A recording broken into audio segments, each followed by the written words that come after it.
Hello, good evening. Welcome to another episode of Guns and Yellow Ribbons. I'm Fergus, and it's just me and Trev tonight. We're going to look at the Emirates Cup, and we're going to get really excited. We're looking forward to the Premier League. It's back. Trevor, it's back. Welcome to another podcast by Guns and Yellow Ribbons. This is your Arsenal podcast by Arsenal fans for Arsenal fans. Enjoy the show.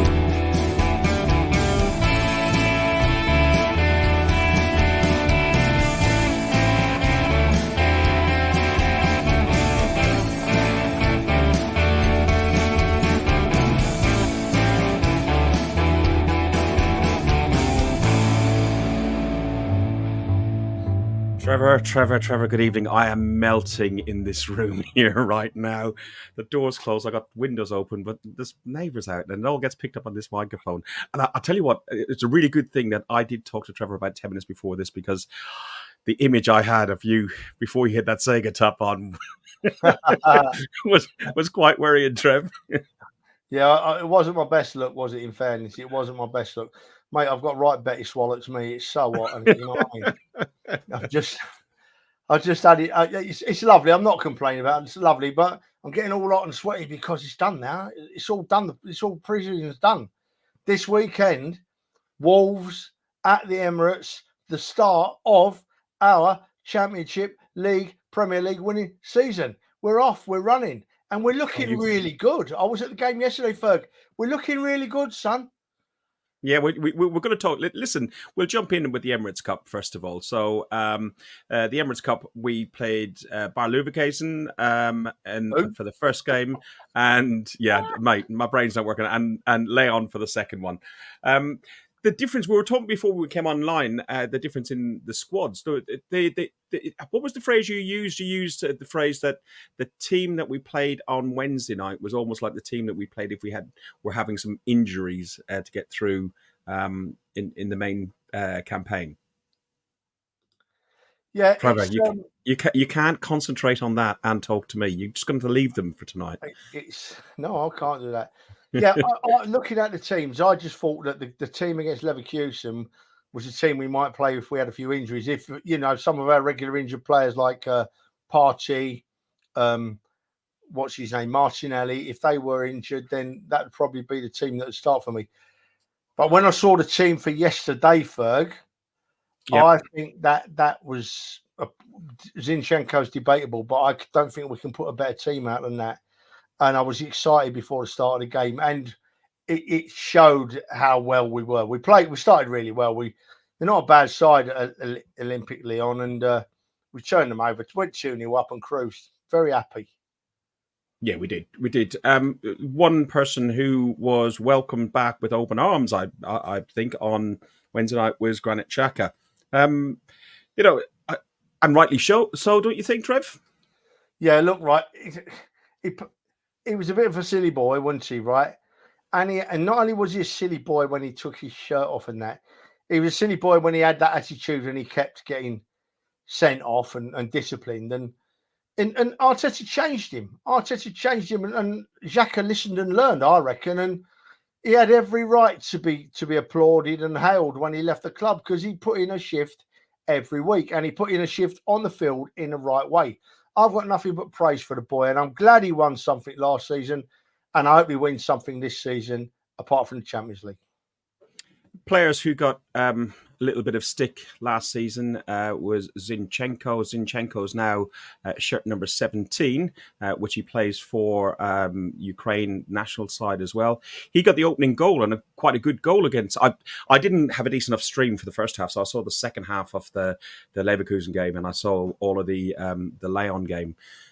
Probably similar arrangement that you had with the Leon game and the Leverkusen game. We'll get into that in a minute. But we had goals from Zinchenko and Trossard in the first 10 minutes, and then Jesus at halftime, we went in 3-0, and Kai Havertz sealed the deal at 64 minutes, allowing Leverkusen to get one back, and we finished 4-1. Good to see Zinny. I thought, Dan said in our WhatsApp group that he sees Zinny starting at left back. Do you still see him starting at left back, or? Yeah, I see Zinchenko starting at left back when he plays. I think that he plays the way he does, and the way he plays leaves him open to criticism when he gets caught out. But I'm pretty sure that's the way Arteta would want him to play. If Arteta was unhappy about it, the way he plays, moves into the midfield, then Arteta would have told him that surely by now, and he would have stopped doing it. So Arteta's obviously happy with it. It got us to very nearly winning the Premier League last season. And if Arteta starts with Zinchenko this season, I ain't got a problem with it. It doesn't worry me. If I'm honest, I think we've got Timber to come in. And we've got Tomiyasu, but they're both really worrying me because they're both injured all the time, you know. So we'll see. But he'll start with Zinchenko and we'll see what happens. The back four, I'm loving the back four. I mean, White, Gabriel, and Saliba. Wow. Highest quality. I mean, you hardly noticed Ben White yesterday. But what he did do was technically superb. So impressed with him.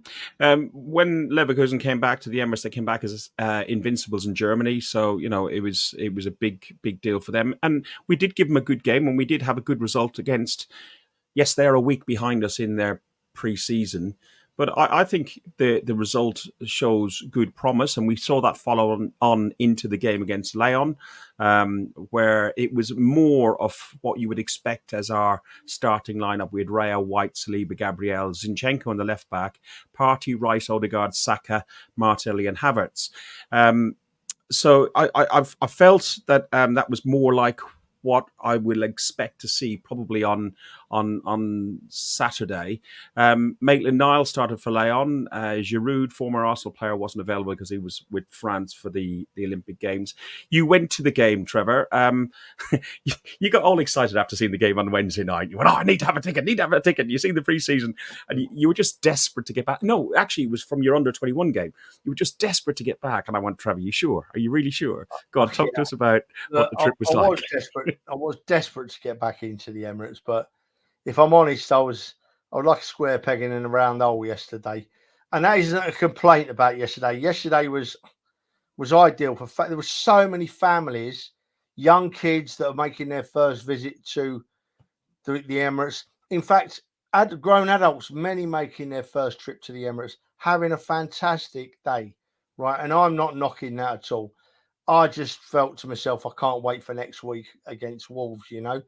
They all had big bags of, well, not all of them, obviously, but a high percentage had big bags of merchandise on their backs. The queue for the Armoury, to get in the Armoury store, was about 100 yards long. So Arsenal were very happy. The fans that went were exceptionally happy. Kids were really enjoying themselves. So although you are probably going to give the Emirates Cup a miss next year, I'm not knocking it. It serves its purpose. Absolutely. No, I've been a few times, Trev, and it is one for the family. I've taken I've had cousins from overseas and taken the grandkids, and it's a family day out, and it is one that you just have to bring your credit card and just leave it with Stan and Josh and just say, knock yourself out, mate, because it's an expensive day out. You even said that the queues to get in the turnstiles were ridiculous because of the bag queue, because so many people had so much. Yeah. The queue to get in was easy enough, but the queue for the bag search was very long. Yeah, it was a long queue. It was a bit different to normal, but as I said, it was fine. Got a couple of questions here, Ferg. Shall we answer them now, or you want to move? Far away. If they're appropriate to do now, or if not, we'll. Andrew Ritchie, did I do the Mexican wave? Hang on, let's see if you did. Let's see if you did.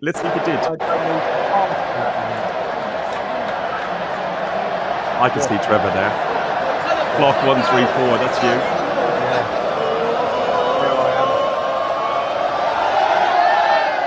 There I am. Not doing it. And then Hente, our good friend Hente, are you loving the back four with Zinchenko, Trev? I'm loving the back four that I saw yesterday, and Zinchenko was in that, Hente. I think that against teams that like Leverkusen and Olympic Lyon and the weaker sides in the Premier League, with the greatest respect to them weaker sides, I think Zinchenko doing what he does works really well. I said it last season, I'll say it again. When we come up with against a strong, quick attacking sides that move the ball from midfield to forward line very quickly, or move the transition from defence to midfield forward very quickly, then that's when I worry about Zinchenko, because he plays a certain game, and that's when I think he gets caught out. But as for against teams like yesterday, very happy with him. Okay. What was your thoughts on, like, you left? Did you leave at about half time because it was just like? Well, I went and watched a bit on the telly second half. Yeah. Yeah, but Yeah. I didn't stay quite till the end. No. There was some transportation problems afterwards. I did speak to some people who had some issues, and also a lot of that is people who aren't familiar with Holloway Road not being open, Drayton Park not being open, etc., etc. Calafiori, our only signing so far of this transfer window. I'll probably pronounce it wrong, Trevor, and you're going to pull me up on it.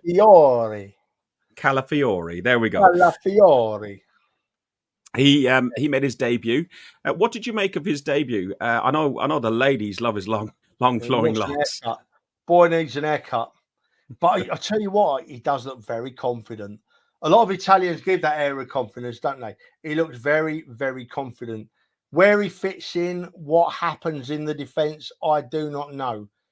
But he absolutely strengthens our defence, albeit if he's a backup player or.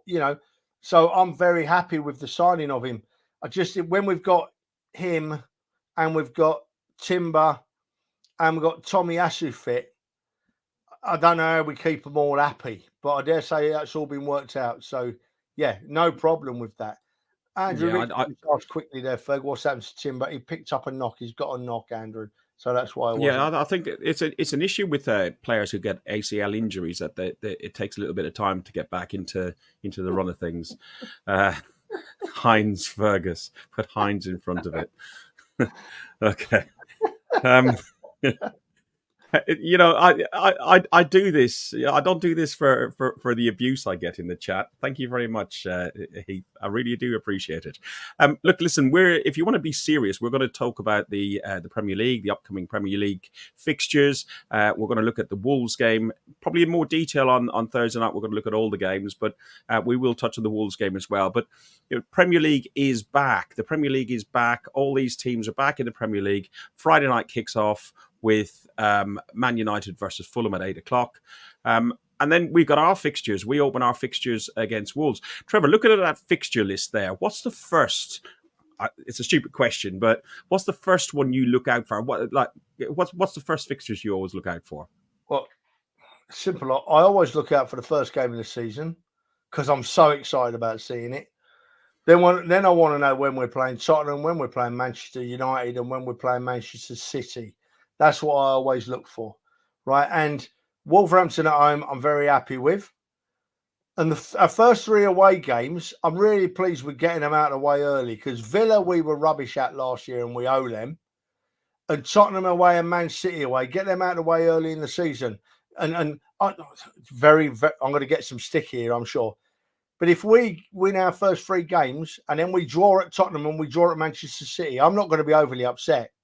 I mean, we should be beating mediocre sides like Tottenham, but they always start the season very quickly on the front foot. I mean, they win the league in August, don't they?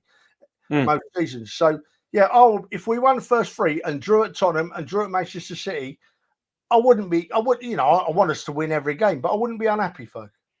Yeah, I must admit, I like you. I look for the first game of the season. I look at when we're playing Tottenham, who we're playing around my birthday, the away game, and it's Everton. Oh, no, it's not. It's who is it? It's away to Leicester just after my birthday. So that will be a good jolly up for that one. We probably have a Champions League game around that time as well, I expect. And I look at the wedding anniversary of the wife's birthday just because of the politics you need to sort out. And we've got Chelsea away around my wife's birthday and our wedding anniversary. I'm in Spain anyway. What are you making of this Christmas run in? So Christmas is always a difficult time. We've got Palace away, Ipswich at home, Brentford away, and then Brighton away on January the 4th.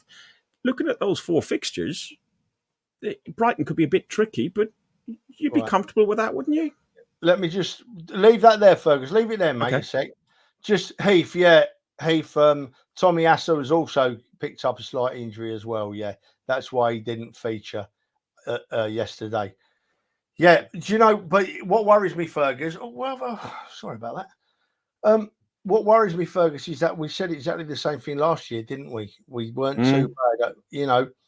I'm looking at that: Crystal Palace away, Ipswich Town at home, Brentford away, Brighton away, Tottenham at home. We shouldn't be worried about any of those games.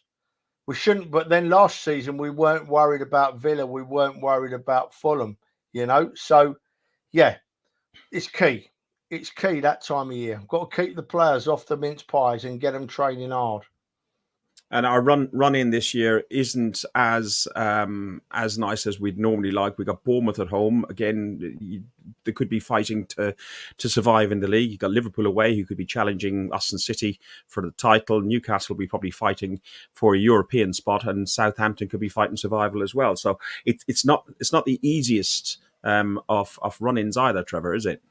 No, it's not, Ferg, mate. It's not right. But if you said to me, you're always going to get a top team in your last 2 or 3 games, right? That's the way the league is. If you said to me, you got Man United, you got Man City, you got Liverpool, who would you rather have out of them 3 as in your last bit of the season? I'd say Liverpool. I'd probably say United, because I think United are just a disaster at the minute. Man City fly at the end of the season, as they showed last season. Man United owe us. When we go to their place, they're going to be bang up for that. And Liverpool, we played so well there last couple of seasons, last season in particular, that I'm actually looking forward to going back to Liverpool, because I think it's becoming one of our good grounds to go to. I really do. It is an away fixture at Liverpool as well. At the end, it's our penultimate away game, and obviously the last game of the season. We finish and we lift the title, hopefully, Trevor, at Southampton. So, do we Ella's like? If we have my way, we're lifting the title at Liverpool, Ferg. Oh, that'd be even nicer, wouldn't it? How sweet would that be? Well, I mean, yeah, but we're right in it, aren't we? And if we're going to lift it anywhere, I don't care wherever it is. To be honest, I just want to see. It's overdue, long overdue, isn't it, mate? 21 years now. Yes, it's the longest we've ever gone without winning the top league since we first won it. We talked about the stadium as well, and the way the stadium has grown and the fans have grown with the stadium, particularly after COVID and with Arteta and Smith Rowe and Saka and all of those that brought. I know Smith Rowe is no longer with us, but the stadium has grown, the fans have grown with the team. It's due a good result. It's due something. Listen, has Arteta got to win something this season? What's the minimum that you would say is acceptable for him to get? Would the League Cup suffice, Trev? Look, right. Of course we want to win something this season. Just let's look at the worst case scenario. We come second in the league again. We reach the FA Cup final or semi-final. We have a deep run in the League Cup. We have a deep run in the Champions League, but we end up with nothing, right? Heartbreaking to think of. But who would you find out there that could even do that? Another manager with what Arteta inherited. Yeah. He's got a couple of seasons left yet to win something. He said he told Josh Kroenke his plan, didn't he? And I reckon he's got another season or 2 yet. Before we start worrying about things like that. Well, December, Arteta is in situ. Is it 5 years? December, he'll be in situ 5 years. He's had more than enough transfer windows that we all said when he first came into the job. He's definitely progressed the team. The team are the pundits' favourites. Everybody is saying that City don't look like what City have been in the past, but discount them at your peril. We saw them in the Community Shield at the weekend, Trevor, and I spoke to you after the game. And, I saw Rashford be very, very wasteful. I saw a United that could have easily won that game, and it took 7 or 8 penalties each to win it. Do City... it's a stupid thing. Do they worry you? Who, City? Yeah. Oh, City have been the best football club in the world, Fergus. Of course they should worry every Arsenal fan. They're our main rivals now. Yes. But, you just talked about the last 5. Before Arteta and in the early days of Arteta, we were in the papers every other day during the season. Look, with a bad news story about the Arsenal. we were fodder. We were fodder for the Red Tops every other day. But now we're in there every other day in those Red Tops because we're good, because we're very good, and because even Guardiola is admitting that, you know, he can't, if he drops half a dozen points this season, he probably don't win the league, you know. So we're very good. We're right in there. I don't know. I worry about Man City, but no more than anyone else does. No, I agree. To be honest, I think you're slightly more confident in our season than I am. I think we'll have a good season. I worry that the hype and everything else that's around us at the moment might be a bit much. I worry that we haven't signed a number 9. And you know, I heard it was actually Dan Potts on one of his podcasts. He was talking about that. Victor Gorkiev or whatever his name is, the Portuguese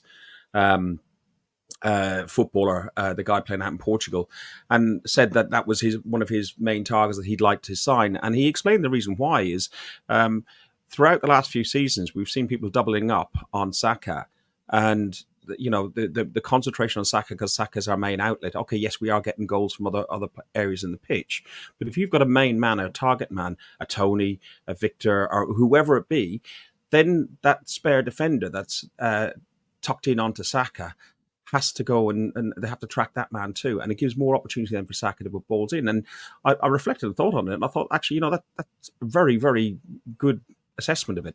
Ferg, don't forget, right? I'm not going to name any names here, but don't forget that a lot of these people were screaming for Arteta's head after the first couple of seasons, right? So their opinions, they're not knowledgeable things, they're opinions they have, right? Agreed. I think that I personally, I would love to see us sign a striker. I'm not sure that we are going to. When I looked at the setup yesterday, once the game started, Ferg, I honestly thought that we were playing in a way where we didn't have a striker. The balls into the box were quite deep, as in to the back post for the winger on the other side running in onto them, rather than a striker in the middle. The set pieces went to the middle, towards the back post to the middle, because we had our centre forward, because we had our centre halves up there, as was shown by the fact Saliba and Gabriel scored goals. Okay. But I really thought that we were setting up and playing as if we were going to play without a striker. They were looking for other ways to score goals. Saka had a really good chance coming in at the back post when the ball was put in deep. And I honestly think that's the way we're heading this season. I'd love to see us bring in a striker. Adam says, what striker would it take? Adam, I can't really answer that question, mate, because I don't pay that much attention to them. A lot of people are raging about Tony. But when it comes, the reason I think we need a striker, right? I think I said it last week, didn't I? Is that we score plenty of goals. We've got loads of goal scorers, right? All our midfield and our further forward wingers score goals. They're all chipping in. Our central defenders score goals, right? They're all chipping in. But what cost us the league last season? What cost us the league? There's a few different ways you could look at it. But for me, we lost the league over the Christmas period, right?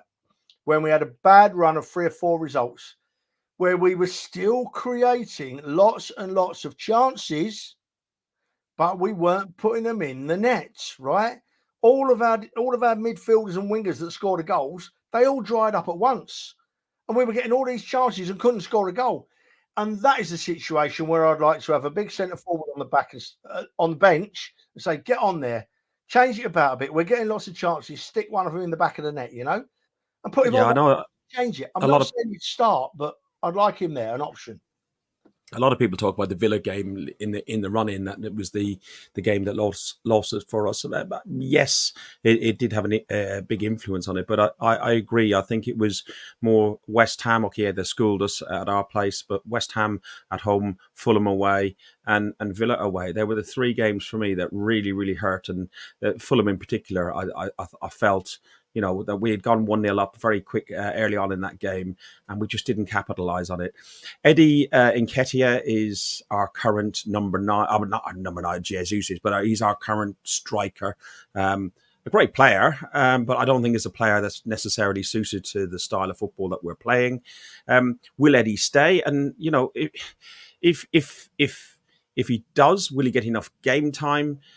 Can Eddie do that job that we're hoping that Tony or one of the others could do?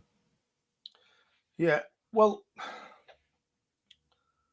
I don't know. I genuinely don't know. Eddie, he's had lots of chances. I just don't think he's quite good enough. I genuinely don't. I feel for the lad because when he first played, he came in the first team. He came in a League Cup game and scored 2 goals to save us at home against Norwich City. And he scored a few goals. Eddie, he scored a few goals, but I don't think he's good enough, mate. I don't think he's good enough. Something just distracted me here, Ferg. I've just got to put this up. Yeah, James, I absolutely agree, mate. He does always know his stuff, but there's no harm in having a dig at a mate sometimes. You know what I mean? And you can't talk, James, because it was your fault we lost at Fulham last season because you didn't buy me enough beer. That was the problem. Right. Sorry, Ferg. I'm just trying to get Eddie's stats up. He did have a fair old few goals last season, didn't he? I can't remember how many goals he had. I can't remember. He doesn't score 0 goals. He comes on and he scores the odd goal, but he just doesn't look the right player, does he? Just doesn't. And Arteta's not worried. Edu and Arteta are not worried about selling him because they've still got him tied down for 4 years. So his value remains for the next 2 or 3 seasons. I'm just giggling to myself here because I can imagine James sat at home now with steam coming out of his ears. He'll kill me next week when he sees me. He'll kill me on Saturday when he sees me. Well, James, I love you, really, James. Love you very much. I hope I've dug myself out of there. A couple of things to talk about before we go into the Wolves game itself. The TV scheduling. Obviously, we've had the October ones now as well, and the August, September fixtures were done. TV scheduling, I know it's a pet hate of yours. We had it a few years back where there was less than 3 weeks' notice for Leicester coming down to Arsenal. And, there is no consideration. You look at some of the fixtures that you'll have, Newcastle versus Bournemouth, for example. And I don't know if that's a fact, but on Christmas Day or Boxing Day, or you follow what I mean. Yeah. Well, you see, Ferg, I'm just going to answer that. Thanks for that, Hensey. They're not good stats, them, are they? You know what I mean? They're not good stats. 116 Premier League games, 19 goals and 5 assists. Yeah. Thanks for that, Hensey. Much appreciated, mate. Well, we're used to it now, right? We're going to get this TV company scheduling the games for basically when they want. The one that's annoying me at the moment is it Bournemouth they've moved to a Sunday, haven't they? They've moved Bournemouth to a Sunday, but it could be moved to a Saturday, depending on who we get in the Champions League. Exactly. If you would hold your words in for a moment, I was going to explain that. That's what annoys me. Why make that game a Sunday when you know that we could play on the Tuesday and have to move back to Saturday? We can't make plans. Choose another game to move to the Sunday. And if you want to show the Bournemouth game, show it on the Saturday, early or late, or move it to the Friday. If you're that desperate to show Bournemouth Arsenal, do that, right? But don't move it to the Sunday and then say, oh, it might change again and you're probably going to get about 2 weeks' notice. Because Bournemouth isn't cheap, but them hotels in Bournemouth are expensive, right? And then the train fares down there and back are expensive. It's not a cheap trip down to Bournemouth. It's a trip we all love to do, but it's not cheap. And we don't deserve that, fans. If we can't keep rattling on about it, can we? Football's about the fans, they say, and then they do that. But it's true, they've got it. They could do little things like that. There's absolutely no reason for that Bournemouth game to go to the Sunday. Not Another thing that's happening, it's not this season, it's next season, the 25-26 season, is digital tickets. Like, we've experienced them obviously at the Emirates, but also we've had them away to Villa. We've had it at City. We've had it at a few different places. Personally, I'm fine with my phone. I think it's great having it easy on your phone. But there is something nice and nostalgic, especially the man with all the history behind him. To have that paper ticket, that stub. I've got a drawer full of them in here of all the ticket stubs I've been at over the years. Yeah, absolutely. It's sad. And I know people that have been going to away games for 40, 50 years, and they've got every ticket from every game they've ever been to. And it's such a shame, but they are going to get rid of them. We know they are. They got rid of home tickets, and next is away tickets. Yeah. Before we do Wolves, we talked about Eddie. There's Aaron Ramsdale as well that people don't know what's going to really happen there. But that is a big impact. If we were to lose Eddie, we've already lost Smith Rowe. There's talk about Nelson going. The homegrown element, they're going to have to promote quite a few players in from the academy to make up that homegrown quota. Don't you think, Trev? Yeah, well, Nwaneri is going to hit the scene this year.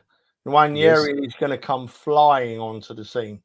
From what I've heard, more than what I've seen, but the people I'm hearing from are very good judges of footballers. And Nwaneri is going to make an impact this season. And I so hope that's the case, because he'll fill a lovely gap in that area, where, you know, in that midfield area, in the attacking midfield area. He'll be perfect in there. So I'm excited about that. Do you know what, Ferg? I don't understand what the rules are for how many homegrown players you've got to have, mate. But as I keep saying to you, my son, Arteta and Edu will know. They'll know what they need to do. I think it's eight homegrown players you have, and if they're under 23, they don't count. But there's also Heaven, which seems to be he seems to be on the outskirts of things and possibly could break into this season. But Lewis Skelly as well has featured heavily in the pre-season. So there are some of them that are coming through, and to be honest, I've just seen them on the telly warming up, and they don't half look big lads for young fellas. So they look like they're ready for the rough and tumble of the Premier League. I remember saying that about Smith Rowe, though. He's a huge lad as a kid, and I'm gutted he's gone. But I've just seen this come up here from our good mate Lyle. Now, Lyle talks a lot of sense about football. Well, when he's not drunk, he does anyway. And so he never talks sense then. He'd like to see 3 p.m. kickoffs on a Saturday. No reason for us then to play Sunday games. It's an interesting debate, isn't it? There's lots of people for it, lots of people against the Saturday 3 p.m. kickoffs being on telly, but it's like the sacred hour at the moment. They're showing some championship games on. Yeah, the championship, they've got this Sky Plus, which is showing all the iFollow games. So all the EFL games are being shown. We myself and yourself were watching. Was it Burton Albion versus Lincoln on Saturday? That was on the Sky, the new Sports Plus facility. I think. That I paid for. I watched it. Yeah. But it's a 1960s rule of the blackout between 2:50 and 5. I think it's 10 to 5 on a Saturday. They can't show football, and it's to protect the lower league grounds. But to be honest, Trevor, if you're going to go watch Boston United and Liverpool versus Man United on the telly, you're still going to go see Boston United. It's not going to stop you, is it? Probably not. No, but then I'm a big. I like the live football and the atmosphere, and it's a big part of the going to a game for me is to be there. But I do understand that there's a very, very many people in this world, Fergus, that can't get to games. You know, and they want to see as much football as they can on the telly, and I fully understand that. So they would want 3 o'clock games. Personally, I'll always argue against it, but I can see both sides of the story. Fergus just went on mute, by the way, because he did a very loud burp. So just for people that missed it on the audio, he muted himself then and did a big burp, and it was horrible, vile, bad behaviour. You can't hear anything when I go on mute, you lying git. Listen, 3 o'clock on Saturday, it all kicks off. It's the first time Arsenal have kicked off a Premier League campaign on a Saturday since 2013-14, which was against another West Midlands side. It was against Aston Villa, and we lost 3-1 at home. It's the only second time that in the last 21 years of the Premier League that a team that finished in the top 2 in the previous season has played the first game at a 3 o'clock kickoff. And that time it was in 2017-18. It was Chelsea versus Burnley, and they lost 3-2. I'm hoping we can kick that stat and make sure that we're getting a 3 o'clock kickoff. We're going to win. Well, we might see it, Trevor. I think we might have had a couple of beers by then, don't you? Oh, mate, I'm going to be knocking on the door of the boozer at 11:30. The good wife with me. She's proven before she's strong enough to carry me home, so that's all good, mate. I'll be knocking on the door of the boozer at 11:30. I'll be in the ground by about 1:30, stacking up a few half-price beers and, getting into it. I'm ready. I'm so ready. I'm so ready for it, mate. Oh, my Lord. Bring it on. Bring it on. This old man's 62 years old, and I'm like a 4-year-old in a sweet shop. and I don't care who knows it. Changing the subject, Ferg. Very good point here from Russ. Look, very good point to raise. But what I'm saying, We have the Russ, smallest squad of any. You have to remember, some people listen to this, and you put this up, and I've listened back in the car, and I'm going, well, what's up there? So Ross has said we've got the smallest squad. Put it back up. I like letting you try and read it because I know you can't read properly. Yeah, So. because I'm Irish and dyslexic, and I'm hosting bloody podcast. That's a really good idea. We've got the smallest squad of any of the traditional top six sides. We played.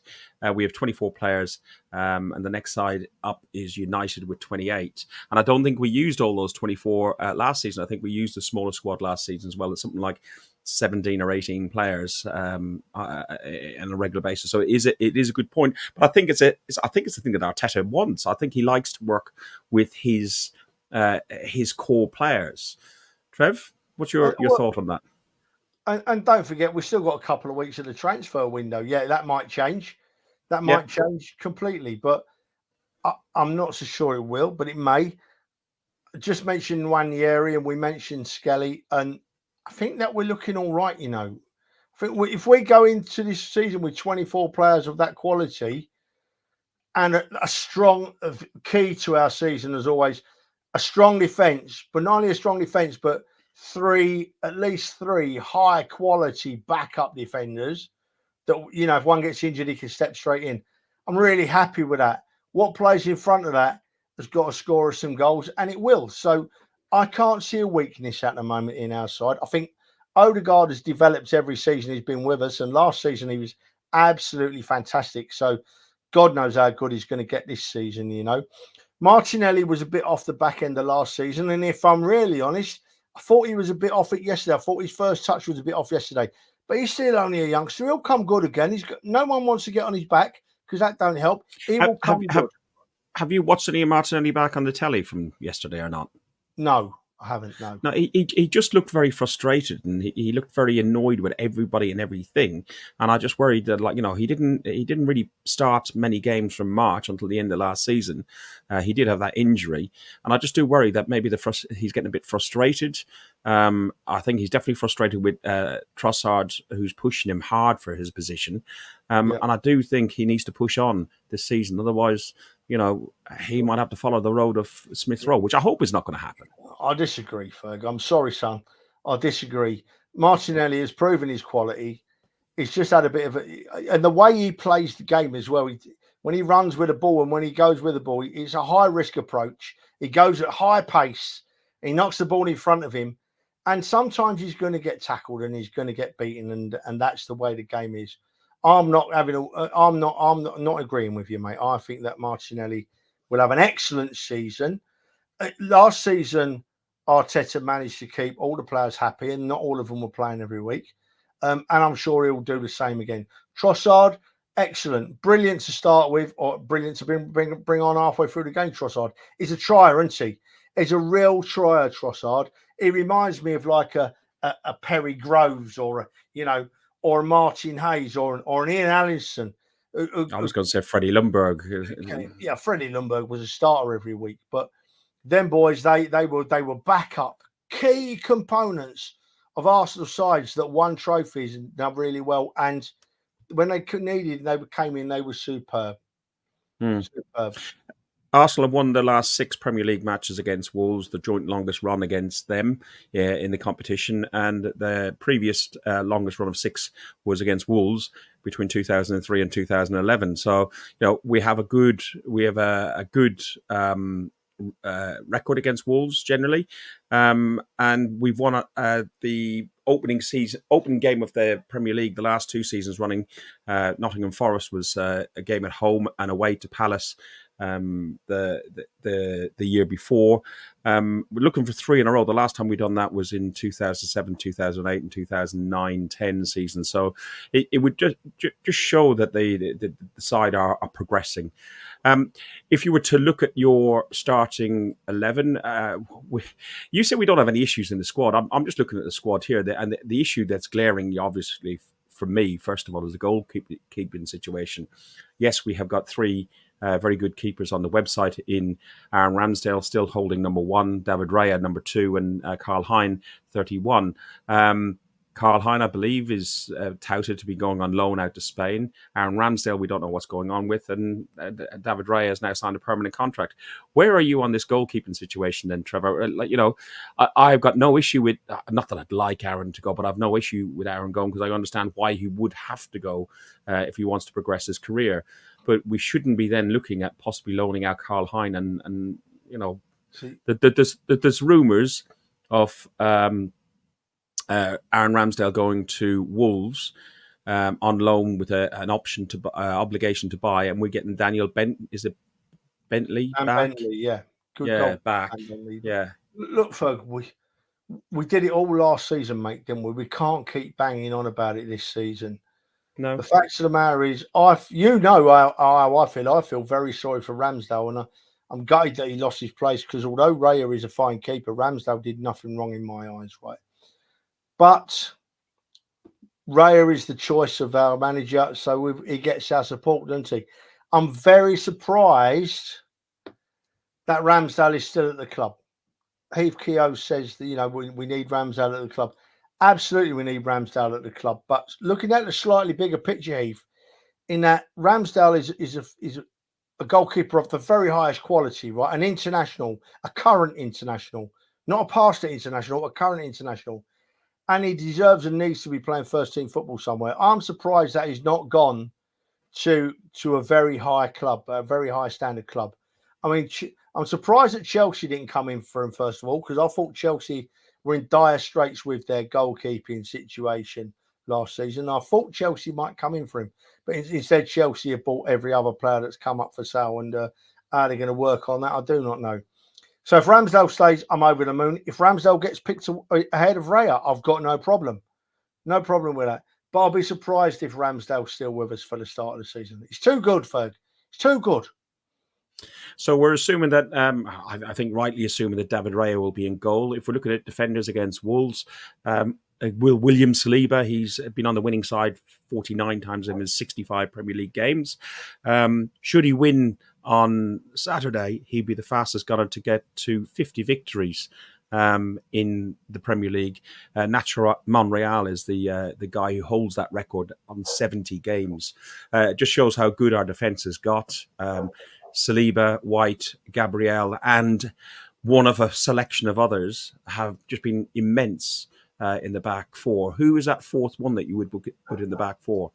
If they were all fit, yeah. I'll leave. Oh my lordy, why have I forgotten his name? Who's the Timber? I'd leave Timber out of the equation because we've not actually seen Timber properly yet, right? If I could choose from the others play at left back, I would honestly play Tomiyasu. I would honestly play a fit Tomiyasu at left back. But he's not fit though, Trev. No, well, then it's Zinchenko. Then it's Zinchenko before Kiwior. And then when Timber's fit, Timber can slot in at left back. I've been led to believe. I'm not sure. Would you not be looking at Calafiori because he seems to be played in that left? Well, I know he played. Did he play centre back at the weekend, or did he play left back? I'm not sure. I can't remember, but he plays left anyway, doesn't he? You know what I mean? The left of centre anyway, at least. Yeah. Left.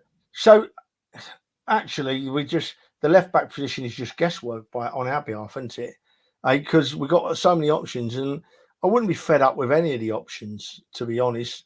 I mean, Kiwior will come on again this season, although I thought he got found out against some of the better clubs last season, Kiwior. I thought that as a whole, taking an average as a whole, I don't think he did bad at all, Kiwior. And he'll come on again this season. He'll improve. So we've got so many options at left back that I wouldn't be upset with any of them. Against Wolves, I don't think Wolves will transition it as quick as some of the other teams do. So even Zinchenko, I think it'll be Zinchenko. It'll be the same back four as yesterday, I think. Okay. And who are you putting in that? Sorry, I'm just trying to open something else up. Who are you putting in the midfield? So Thomas Partey, you talked about him, and you said to me a fit Thomas Partey is absolutely key if he's available to be played. Is that who you're starting on Saturday? Listen, mate, right? Looking at the last 5 games last season, looking at how good he looked yesterday, I'd go as far as to say that if Partey stays fit all season and on the top of his form, he can win us the Premier League. He can be the difference. His time on the ball, he's turning on the ball. He gets caught out now and again, but name me a player that doesn't get caught out now and again. I think Partey is a midfield player, defensive midfield player of the very, very highest quality. Wolves have lost their striker. I know he's been out injured quite a lot last season, but he's gone to Chelsea in Neto. They struggled on the road. They just won one of the 13 away top flight visits to Arsenal, drawing 5 and losing 8. The last time they won at the Emirates was 2-1 in 2020. Who are you putting on front of Partey then? So what we're doing, it's got to be Odegaard on front. Rice. Partey alongside and Rice. Partey and Rice, yeah. Yeah, absolutely. And look at the backup we've got there, Jorginho, So, and any of our back, 2 or 3 of our back 4 can move into midfield without a slightest problem in the top. White is very capable. Zinchenko comes in there already. But for me, if we're putting our best side out, I want to see Partey and Rice playing the same side. And then we got Odegaard playing in the number 8, obviously. Saka. So, are you doing Martinelli? Or are you doing Trossard? Who would you start in this game? Oh, Martinelli. Martinelli. Yeah, absolutely, 100%. The boys, he's been a bit off, but he plays a high risk game and he's not let us down. And if Martinelli's not going well by half time, just after half time, then you stick Trossard on, who you know is going to play just as well. So my personal view is Martinelli. But if it was reversed and he played Trossard and put Martinelli on the bench, I wouldn't be upset. No, I agree. I agree. I agree. I suppose the only questions is up top then. So because we clearly, if available, Saka has always played, but Gabriel Jesus has come back. He looks bright. He looked really good in pre-season. He does look hungry, but equally Kai Havertz. I know Kai Havertz didn't have the best Euros, but I don't think the German team played to his strengths the way that Arteta has seemed to have got something of this 9.5 out of him. Personally, I think I'll be on Kai Havertz. Start Kai Havertz because you can always move him around the pitch, and then bring in Jesus to do something else. You see, at the moment, that's the only place I can see Havertz playing. Havertz can't get in our midfield. Our midfield's too good for Havertz. But what I was saying earlier, Ferg, about the big striker coming on and making us look different and putting a different perspective on our play, right? Is that when Jesus plays through the middle, God, I've never seen a player try so hard. Jesus, 100% effort, 110% effort, if that existed. But he's very much the same, in the same mould and plays the same way as Martinelli, Trossard, Saka. He's that stature. He runs with the ball in that way, and he doesn't put a different perspective on our game. Whereas I think Havertz, when he plays through the middle, he's not as dynamic as Jesus. He's not going to be as dynamic as Jesus. He's a lot bigger. So he gives us a bit of a target and he makes us look a different team, right? So maybe we could do that with Havertz and Jesus. Maybe they'll alternate horses for courses, play Jesus up front. And if we're struggling because we've got no height and we're getting wiped out by big defenders, stick Havertz on to have a go. Maybe it could work like that, But if I had to choose between Jesus and Havertz to start a game, it would be Havertz up front, not in any other position on the field, up front. But if you're looking at forwards, then so we got Saka and Martinelli, who are like wingers in that sense. You got Eddie and Jesus and Havertz half and half as the forward line.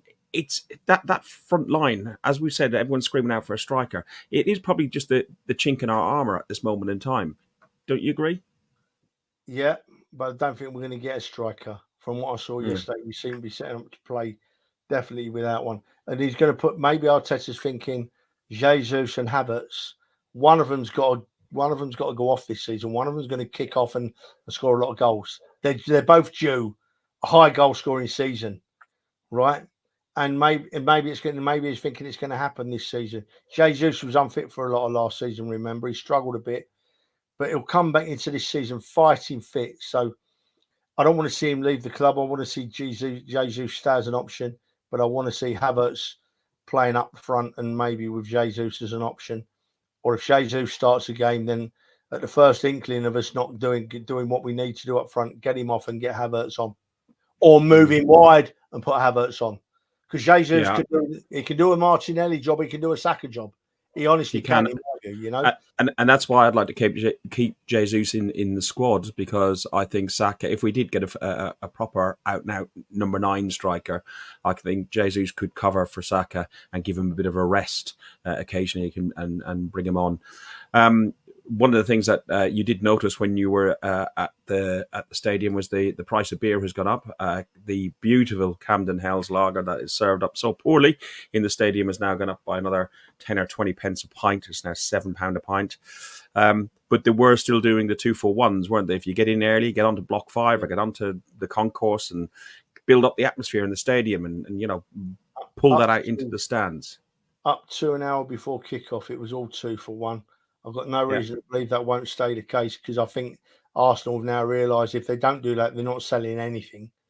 But it'd be really nice if they turn the fridges on next week, because I got 2 pints of cider yesterday, and they're pint cans. That's fair enough, but they were warm. They weren't cold. So don't be charging me nearly £7 for a can of cider that you ain't even had the decency to chill, Arsenal. Stick it in the fridge. Sort your lives out. It's a little switch, right? It's got a red bit on the top when it's on. It goes blank when it's off. Just press it on a couple of hours before the game and give me a cold can of cider, you know?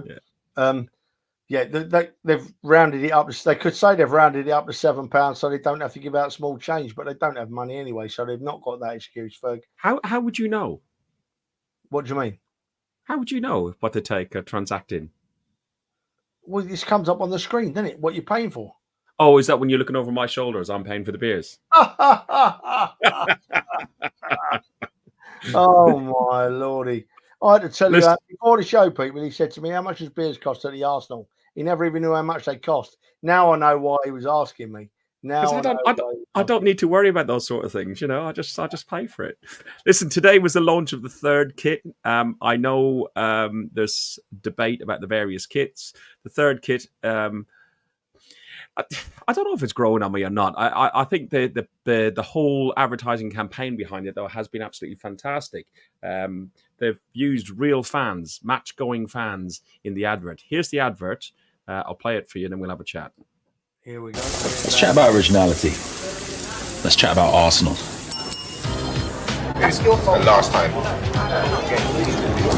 Our pre-match rituals aren't just the full English. We've also got the naan, the jerk. Smells good. The no jerks allowed, the meat-free, and the not-so-guilt-free. All of this because our people have always been and always will be original. That's why we're bringing it back. If we're talking originals, we have to talk about this guy. He made superstars. Wait, not those. Yeah, them. And created a team that looked just like us. Originators. Don't even get me started on those 49 games. From quadruples, there you go, to 60,000 seats, home never felt so good. Gooners could literally crack the Da Vinci Code in the time it takes you to brush your teeth. He's landing at 2:30. It's genuinely impressive. Carpets for pitches, ribbons always yellow, fans capturing moments, and fans capturing hearts. You don't understand, we had kids being sent home from school for having their hair like this because of our winger.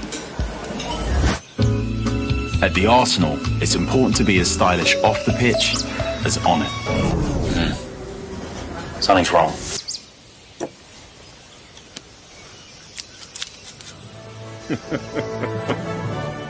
Much better. See what I mean?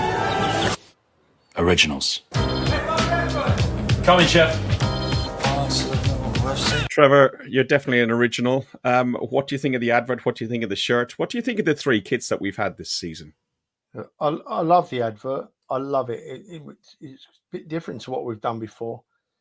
It wasn't just Wenger that created the originals. You can't take that away from George Graham as well. I'm a bit sad that he never got a mention there. Kit's a kit to me, Fergus. I'd love to see it being a red home shirt and a yellow away shirt, and then the third shirt, whatever colour you want, like.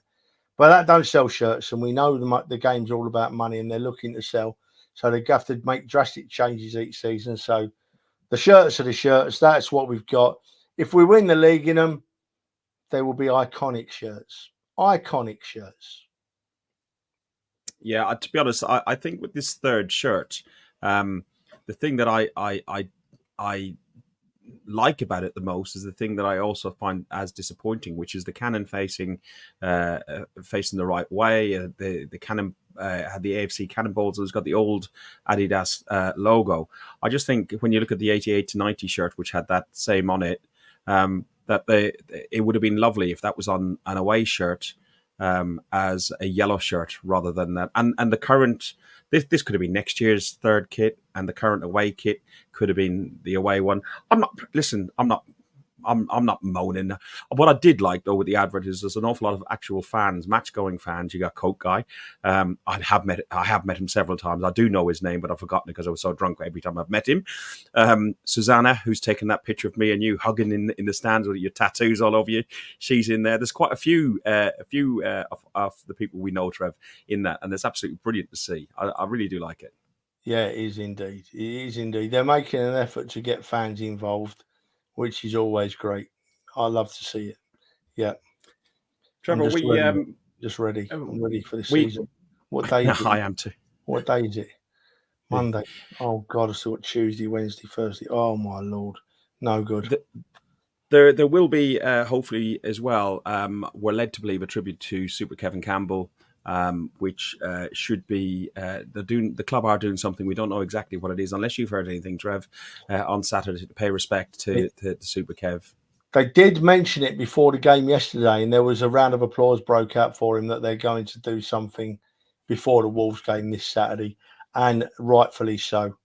Rightfully so. Yeah. Of all the players that's ever played for Arsenal, he's right up there at the very top as one of the players that's made us fans feel part of that club. He went out of his way to involve us in what he did and our club. And a measure of the man is the fact that every club he's ever played for, he was a hero. He was never disliked. He was a hero at Everton. He was a hero at Forest. He was admired at West Brom, and he was a superstar from a very young age at the Arsenal. I mean, just to dwell on it, going back to the mid-late 80s, we didn't have all the internet then. We didn't have all social media. But you used to buy the programme every week. And it got to a stage where the first thing you would do is look in the programme for the youth team results and the reserve team results just to see how many Kevin Campbell scored that week. Not if he scored. That was a given. How many he scored. He was an absolute superstar. Absolute superstar. And he came through into a side that had some really very, very good strikers. And in the end, he moved on. But, wow, what a servant to every football club he played for, and sadly missed by myself and millions of others. Maybe he was just that little bit unlucky that I suppose that you could almost say Smith Rowe is the same sort of thing, that Smith Rowe's come up against Martin Odegaard as competition for his position, and Kevin possibly up against Ian Wright, or you're shaking your head. You don't think that was the case, Trev? No, that's doing a big disservice to Kevin Campbell. I'm not trying to, you know that. I know you're not. I know you're not, mate. Kevin Campbell got into the first team. Kevin Campbell scored goals that took us to European finals. Kevin Campbell was an absolute superstar in our football team. He made it. He got to the top at the Arsenal Football Club. And I'm not paying a disservice to Smith Rowe there, but there's no comparison. No, the only reason I was trying to use that as a comparison is that, as good as we've seen the potential that Smith Rowe had, there was no way he's breaking into that side any further than he was when you got somebody like Martin Odegaard in his way. Kevin Campbell had broke his way through the youth and done everything you said, and he got us to the European final in Parma, and everything that he done was fantastic, and he kept Everton up, stopped them from being relegated. But when you had a player like Ian Wright in the stable as well, it just made it that much difficult. You got two characters, two. I don't know. Maybe the style of football then didn't allow for so much creativity. It wasn't Wrighty originally. It was Alan Smith. Alan Smith was, and Paul Merson, who was a fine, when he played up front, Paul Merson was a fine striker. But Kevin Campbell left a legacy at Arsenal. He'd done the business, you know. Smith Rowe's still got to make his legacy. You know, that's the point I'm trying to make. I'm not picking on anyone there in particular. I'm getting a bit sad now thinking about him. You know, his picture's on the wall behind me, and it has his bow tie stays on it. You know, his bow tie's on there, and he was very good and he helped me build my confidence in doing this, Fergus. In that, you know me, mate, more than that. I very rarely go on other people's podcasts. Very, very You're rarely. very shy and you know, you don't talk to anybody, you. I'm not shy and retiring, but I think that people probably see enough of me on here and they don't need to see my ugly mug anymore, you know. But Kevin was different. Kevin messaged me and said, you know, you're coming on my show. And I said, oh, I don't know, Kevin. He said, no, you're coming. You're coming. He said, we'll be all right. And with the first one we did was talking about me growing up as an Arsenal fan and how I found Highbury. And we had a brilliant laugh. He made me laugh, you know, superb, put me at my ease. And then I went back on and we talked about who we'd have around my football dinner table from players, not just Arsenal, players in general. And we both had it was a Thursday, so we both had our Dickie Bows on for the dinner and that, you know, and it was superb. And there was a couple of other things I did with him, and I miss him. Although I didn't know him that well, and he had much better friends than me, he made everybody think that you were his best friend. He made you that relaxed, and I just miss seeing him on the telly. I miss seeing him on podcasts. And I miss talking to him, Ferg. I really do miss the man. And I'll be forever grateful for what he did for me and how he helped me out on here and other things. And may God rest him in peace. God bless the man. A good friend to the show, him and Sophie as well with Highbury Squad and what they've done. So, yeah. Always been a nice man to me.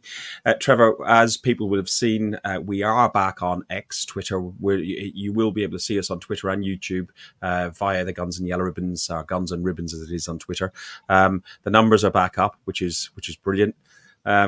Gary says we don't see enough of Trev on TV nowadays. That's the close season. Don't worry, he'll be front row, front and centre. He's on half the bloody Sky adverts. What are you talking about, Gary? He's on all the adverts.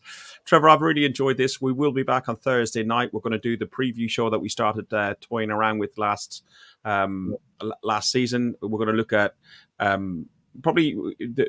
we'll probably have a look at the Wolves Arsenal game as well with the lads, but we'll probably pick a couple of other games as well. I was thinking that we pick we could look at the Ipswich versus Liverpool game, and then the Man City game, which is on the Sunday. I think that's Man City Chelsea, because I think that's a bit of a corker. And we'll touch on the other games as well.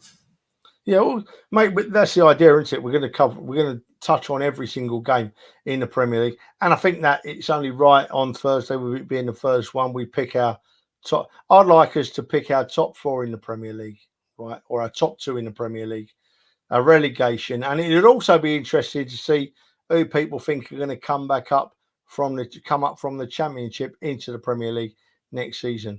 Well, people have said it went down so well, didn't it? That last few that we did last season, people have said, "Can we start a league, Premier League, or you know?" But it's too much to do. We can't do all that.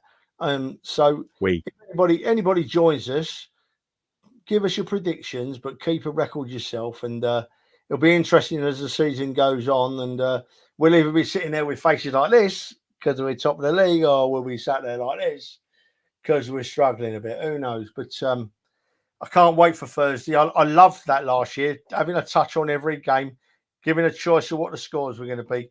Perfect for me. Loved it. And I'm looking forward to it, Ferg, very much. And on not as much as Saturday, though. No, well, this is what we're going to hear on Saturday.